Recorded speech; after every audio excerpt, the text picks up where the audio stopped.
Искам да започна да спортувам, но нямам пари за месечна карта и не мога да ходя на фитнес. Не мога да си го позволя, да не говорим, че нямам времето. Аз съм от поколение, което не може да борави с технологии и такова нещо като да се занимавам с видеообработка е просто невъзможно за мене. Мечтата ми е да стана учител, обаче ежедневието ми и обстоятелствата тотално не позволяват. Графика ми е запълнен, няма местенце за това аз да си изпълня мечтата. Такива са обстоятелствата, аз не мога да ги променя. Това са изказвания, които всеки си е казвал под една или друга форма. Просто заменете тези примери с вашата ситуация и ще се уверите, че все за нещо сте си казвали как не мога да направя заради обстоятелствата. И сега съм на таеквондо, след обед на кино, вечер не знам си къде, но няма никъде местенце за моята мечта. Общо взето, това е много интересна черта в мене, в тебе, в хората като цяло, да отлагаме до последно нещата, да живеем в някакво отрицание, да не си следваме мечтите, които наистина така копнеем за тях. И сме изключително интересен феномен.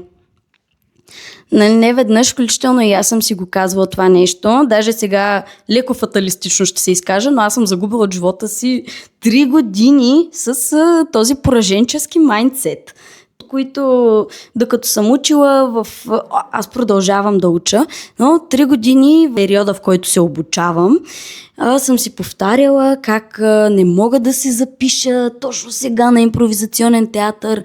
Да, страст ми е, занимавала съм се в училище с такъв тип театър, сега пак много искам, но работата и университета ни ми позволяват. Виждате ли, няма как да си постигна аз мечтата заради някакви си обстоятелства.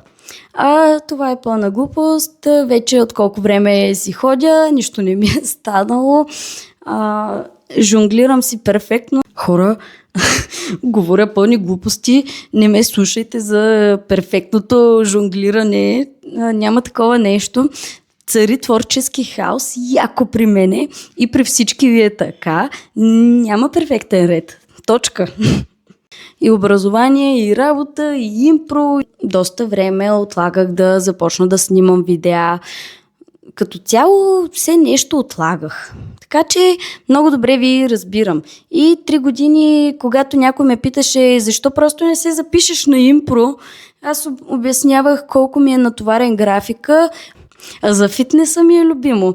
Това аз също съм го казвала, излиза от моята уста, че нямам пари за месечна карта за фитнес, нямам време да тренирам 15 минути вкъщи, примерно.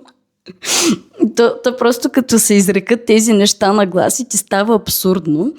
Страничните хора, за тях е очевидно също, че ти говориш глупости, веднага ти генерират някой отговор. Казват ти, защо просто не го направиш, и обаче ти си в твоята камбана и си луташ някъде и си паникьосан и просто в главата ти едно човече бяга от единия до другия край шашното, поради някаква причина. Защо се случва това?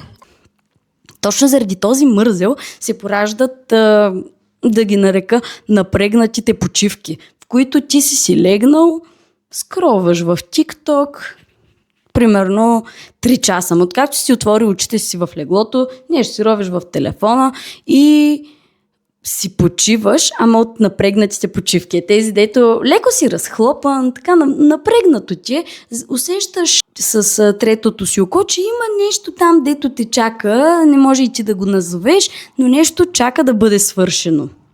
Без значение какво. И на теб ти е напрегнато, че си почиваш. Да, защото ти подсъзнателно разпознаваш мързела.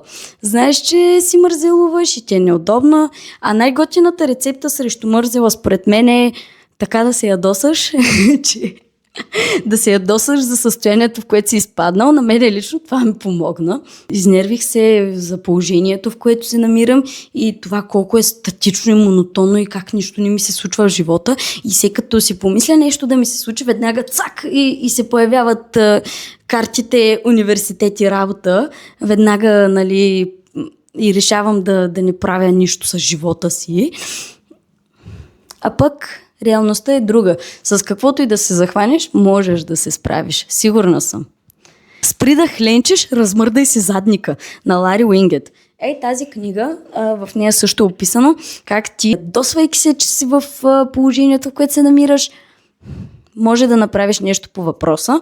Много полезна информация е, че наистина съвременните лайф коучове, тези, които се правят на някакви терапевти и гурута в YouTube и където и да е, как всичките съветват ти да приемаш себе си, да приемаш обстоятелствата, в които се намираш.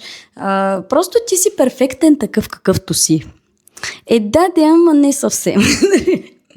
Да си съвсем перфектен, имаш какво да надграждаш, можеш още повече да дадеш от себе си, да се потрудиш.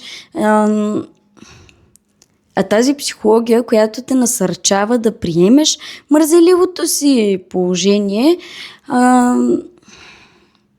реално ти прави много мечешка услуга. Наистина, точно това определението бих казал. Мечешка услуга. Това е също като да си дебел и да обясняваш колко е хубаво и как трябва всички дебели да се приемат такива каквито са и че не е нужно да се постараят и да си подобрят здравословното състояние. Нещо такова е. Малко си делюжанал за ситуацията.